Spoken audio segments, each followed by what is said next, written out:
Les gars, la première fois qu'on voit Garp dans One Piece, c'est pas Enies Lobby. Et c'est pas du tout dans les couvertures de chapitres. Les gars, la première fois qu'on voit Garp, c'est dans la deuxième version de Romance Down. Oui, oui, les gars, Garp, il est prévu depuis dans One Piece. Et c'est un truc de fou. C'est une folie de se dire que Garp, il est prévu depuis plus de 30 ans dans One Piece. C'est une dinguerie, les gars. Et c'est là qu'on remarque l'importance du personnage dans le récit de One Piece. Et le truc le plus hallucinant, les gars, vous allez pas me croire, hein. Dans cette version-là, Garp, c'est un pirate. C'est lui qui a le chapeau de paille de Luffy. Et le mec, il a aussi le Gomu Gomu no Mi. En gros, il n'a pas le pouvoir du Gomu Gomu no Mi, mais c'est comme Shanks, c'est lui qui a récupéré le Gomu Gomu no Mi. Et il faut savoir que dans cette version-là, le Gomu Gomu no Mi, il coûte 5 milliards de berries.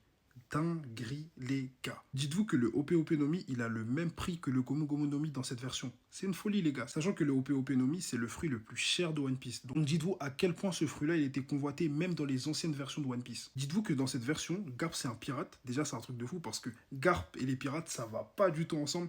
Mais du coup, Garp, il était bel et bien un pirate dans cette version-là. Et il voulait inciter Luffy à devenir un pirate aussi. Mais du coup, Luffy, il voulait pas du tout devenir pirate. Lui, il s'en fichait de devenir tout ça. Il voulait pas du tout devenir pirate. Du coup, ça change pas dans cette version-là. Luffy mange le Gomu Gomu no Mi et il finit par devenir un pirate aussi. Donc si ça vous tente de lire un chapitre où Garp c'est un pirate et il incite son petit-fils Luffy à devenir un pirate, n'hésitez pas à les lire. Franchement, c'est grave marrant.